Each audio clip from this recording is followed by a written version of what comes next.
Hello, I'm David Loveless. I'm the lead pastor of Discovery Church in Orlando, Florida. I've been the pastor of 2 different churches in 2 different countries over the last 30 years. And if I had to do it all over again, I'd pay a lot more attention to the amount of change I was asking our ministry partners to engage in. Through many dangers, toils, and snares, I've come to realize that how much change isn't as important as what to change. I mean, here was one of my big honking mistakes. I changed too many things in short periods of time, and I created insecurity and distrust with a lot of people. When I first moved to Orlando, in the first 6 months, I literally fired the organist, I sold the organ, I removed the choir loft, I sold the choir robes, I sawed the steeple off the building, I removed the deacons, and I removed the Sunday night service. Now, I'd like to tell you that that was the extent of the change, but believe me, I was only getting warmed up. See, I love change, and my mentality has always been I could get other people used to making changes. I mean, I know. There are early adopters, and then there's everyone else.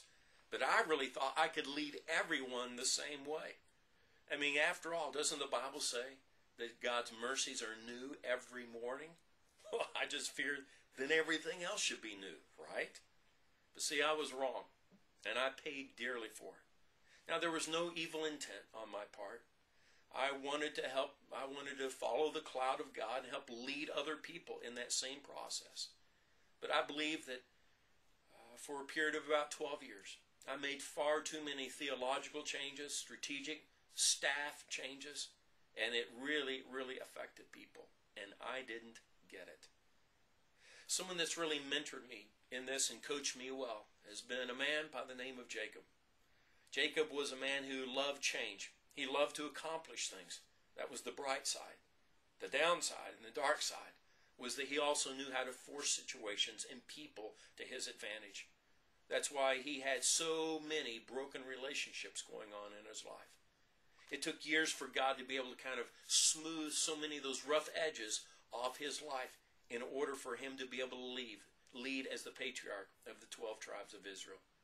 In Genesis 33, pivotal passage where Jacob and Esau are being reunited because of all the junk and jazz that Jacob had done.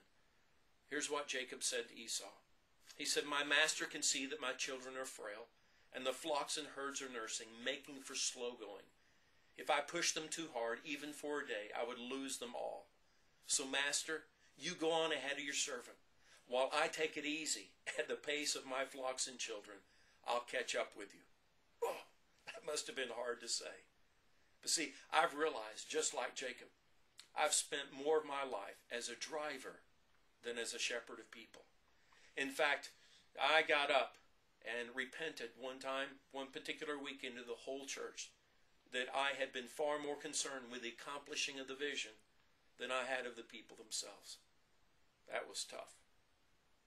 See, leadership and ministry roads are filled with wives, with children, with teammates who haven't been able to keep up with the pace of the leaders, and they're left behind with broken dreams and broken hearts and unfulfilled promises. See, I create a lot of wounds in people because of that. That's why recently I literally wrote a book called Church Wounds. And in it, I mentioned the time where just a couple of years ago, one of my own sons, I was with him on an airplane late one night at 30,000 feet. And he looked at me and he recounted how the multiple numbers of theological changes I'd made earlier in our ministry life had caused such great confusion in him regarding the nature of God.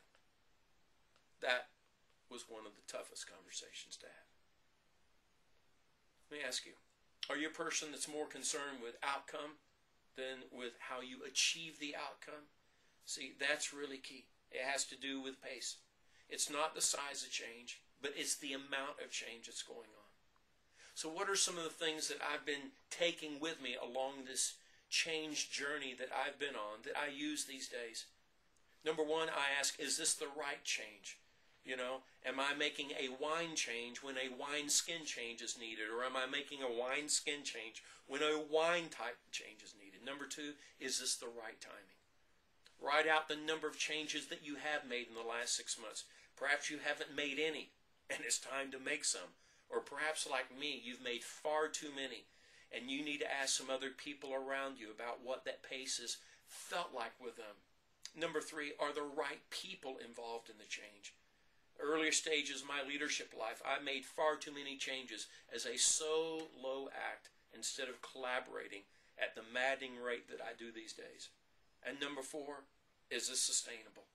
I mean, really ask God, if we were to make this change or a series of several others like it, would other people be able to keep up with the whole pace of this?